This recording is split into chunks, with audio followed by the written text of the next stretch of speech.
Recorded live with little or no editing, obviously. It's Defense Up. I'm Red 7. How you doing? We're trying to get these videos out. It's a complicated day. We grade on 5 different criteria. It's who you're using to place their power levels or ISOs and what kind of mood I'm in. Team number 1 on Wolf's defense is a Hydra Zemo team. I love this team. I think putting Zemo on defense is a waste. However, he is too valuable in too many places. In yesterday's video, we talked about adding him to X Factor for a myriad of reasons. And so you kind of need to keep Zemo on offense if you have the X Factor unlocked. I think it's very important. So putting him on this team, though it makes this team way, way harder, is a bit of a waste. You really want to go offense over defense in everything you do. However, the rest of this team is looking pretty good. I don't like the healer ISO on this team. I want you to put Fortifier on everybody or their native ISOs, whatever garners a lot of synergy. But yeah, go Fortifier level 4 on everybody. That way they die and revive and come back with that barrier. It makes the team that much harder to get through. Let's replace Zemo with probably Grenadier, I think would be a better choice. Yeah, let's go Grenadier on that. And then swap places with Red Skull. Just put him somewhere in the middle. Just somewhere in the middle so that he's absorbing some of the splash damage, taking 0% damage. I'm going to go with a B+ on this team. It's got a little bit of work to make it much better. Okay, we got a Wave 1 classic build. Perfect ISOs, perfect placement. It's a great team. A for that. Good job. Team number 3 is the Mercs. I like everything going on here. I do think that you should change Lieutenant to a striker. I understand he's only attacking every other turn, but you've got Shuri and they're doing lots of healing. You may consider at this power level, it might be time to bring up Ultimus, throw him in place of Shuri, and then you could leave him as a healer. That's another option. But with Shuri in here, there's so much healing going on, you just don't need that. So I would change him to a striker to get more assist damage out of Taskmaster. Otherwise, it's pretty good. You do need to build up these guys in purple a little bit. They're kind of a chink in the armor for like an X-Force combo. And I think that Skilletary is going to tear this team apart also. But you're in the right direction, so I'm going to go A- for that. Just do some tweaks and a little bit of power building there. Team number 4 is the Web Warriors. Either you missed Punk somehow, or you got something weird going on with him elsewhere. However, having Squirrel Girl in here as a 5th is a great choice. If you got to replace somebody, Squirrel Girl is a great replacement for this team. After her rework, she's doing great. If you're not going with Ms. Marvel, then having the healer ISO on her is fantastic. All the other ISOs you got going on here are great. I like Miles as a striker. I think that's good. Placement's good. I like everything. I mean, Punk's going to be a better fit here, but Squirrel Girl's pretty good too. So I'm just going to go A-. Hey, you know what? I'll give you an A and just assume you just missed the unlock on that. So I'll give you an A. It's pretty good. All right, team number 5 is Ultron team. This is a villain tech kind of thing, and you threw in Rhino. Rhino's adjacent to Doc Ock and Ghost, giving them a late cleanse and a late taunt. He's a little bit on the weak side compared to everybody else, and he's also a healer. I want you to change him to a raider, get some more vulnerables on the field, especially considering you have 2 strikers and nobody putting vulnerables out. Definitely change Rhino to a raider. Everything else about this team is just fine. You're getting those deflects on Ultron, giving him some survivability. You get the late taunt coming from Rhino helping out. Maybe consider putting Ghost someplace else. Like maybe Rhino should be adjacent to Ultron and Ghost should be somewhere in the middle. I don't know. There's some tinkering you could do with placement there, but this is good enough. I just think there's some tinkering you could possibly do with the placement. Mostly just fix that Rhino and I'll give you an A. As for right now, it's an A- on a filler team. Team number 6 is the Doom Brotherhood. Now, this is something I wanted to talk about. I think a lot of us should be fielding this team. Here's the thing. You have Squirrel Girl earlier in your lineup. I believe she's team number 4. Was that right here? Yeah. So you're showing your hand that you don't have the YA built up. What you want to do is you want to slide this team toward the back of your roster so they don't see it. And that way when they come to this team, they have to decide, do they want to waste their X Factor Zemo or Rhino Factor on this team? And then they no longer have a Zemo Factor to take care of your YA because they're not sure if you've got them unlocked or not.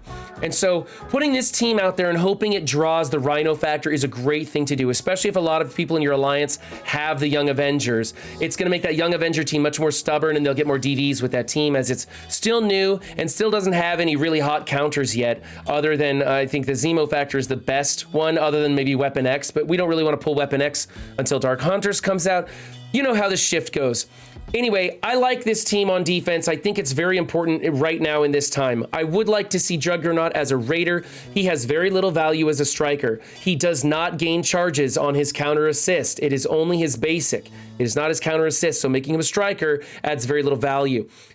Equally with Blob, he's not going to be rewinding a lot of turn meter because there's not going to be a lot of disrupts on the field. Maybe there will be some with Doom, and there's that one that Mags puts out there, but he has to attack into that basically a vulnerable and a disrupt for him to attack into before he rewinds turn meter. So I think the better way is to go with a skirmisher so that he's putting out vulnerables for your striker Doom to double tap into. There's plenty of vulnerables on the field for this setup, so you're doing okay. I would like to see Raider here and Skirmisher there. Placement's pretty good. Yeah, otherwise you're doing okay. So let's maybe change those two ISOs, and I'll give you an A. You can take Toad up to a ISO level 5 Skirmisher to make sure he clears those positive effects, but at least make these two guys war ready, at the very least. This is a powerful team. You might as well put that little bit of effort into it. I'm gonna go with a B+ for this team. Requires just a touch of work to get it up and running. All right, number 7. Here is a Inhumans hybrid with Coulson and Kestrel. Now this is in a defense adjacent room, so Coulson is proccing Kestrel's passive and getting maximum damage. You've got AoEs and fast characters proccing those defense downs. This team is going to be a nightmare. It's a good team. You've got 3 strikers and 2 people putting out vulnerables. You're going to be a little iffy on whether or not you get enough vulnerables on the field for it to work. You could consider changing Coulson to a raider because he does lots of chain attacks and AoEs and can spread those vulnerables. You could also change Kestrel to a raider. That way when she does her ult, it crits a lot of the time and just does ridiculous damage. I changed mine to a raider. I'm never looking back. So all in all, it's a good team. I'm going to go A- just because I don't like the outweighing of strikers over people putting vulnerables out there. But you're close. You're really close. So you may not even need to make those changes. Moving on to team number 8 is a Heroes for Hire. We all know and hate this team. Your ISOs are good enough. I like Iron Fist as a skirmisher personally. I also like him moved adjacent to Luke Cage instead of Misty Knight, but whatever, it's good enough. I'm still gonna give you an A for the team because it's doing what it needs to do, and splitting those hairs probably won't change a thing with who is going to be coming into this team.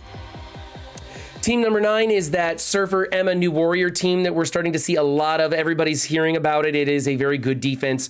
All the people at the high end are starting to use this team. Some people are pulling Deathpool off of this team and putting them on your Doom Brotherhood team. I don't think we should do that. I think you want to try and collect those X Factor teams with this. So continue putting your Deathpool on this team. I think that's the way to go. You have Surfer adjacent to Dagger so that she gives the offense up to Surfer. That's pretty good. And you've got 3 strikers and you have 3 technically people putting vulnerables out on the field. So that's going to work out well. For those of you who don't know, Cloak and Dagger put vulnerables out in their kits. Not just their ISOs, so that's why that works. I do run Surfer as a raider, and I like that also too. So A for that team, good job. And team number 10 is an America Chavez Eternal team. Okay, so we've got Thanos next to Icarus, and that's so that when this team blows up and annihilates a team and one-shots them, all that energy goes to Icarus, and he can do it again on the next round. It'll refill his cooldown, and he gets to blow up again the next time around. Although Sersi won't, but Icarus still will. So it's a great team. Should work really well. My problem with this is that Sersi goes after Icarus instead of before Icarus. I like her to go first and soften them up. So I think you should take Ebony Maw off of this team and replace him with Loki, making her go first and softening up the team for when Icarus explodes. That'll make sure that the first time somebody goes into this team, they get annihilated. I don't understand why Ebony Maw is in on this team. So if somebody could please tell me in the comments or somebody in chat, let me know. Obviously, he's got synergy with Thanos, but for this build, it isn't really all that important. Thanos is just there to give energy to Icarus. His taunt comes in awfully late. Usually the opposing team's beat by the time he taunts. There's immunity and stuff like that, but a lot of that stuff, if they come in with an opposing Eternals team, it's just gonna get flipped anyways. So I just don't like Ebony Maw in here. I think he's gonna become a plug and play character when you run a defense like this. Throw in Loki instead so that you tenderize that other team before the Butcher takes his toll. I'm gonna go A- on this. Somebody in the comments is probably going to tell me something I overlooked with that Ebony Maw, and then I'll go like, oh, that's why everybody's doing it. But I just don't see it as for now. All right, if you want your team featured on Defense Up, links are in the description. While you're down there, be sure to hit that like button. And remember, guys, don't just have a good game. Be good to yourselves and others too, and I will catch you next time. Bye.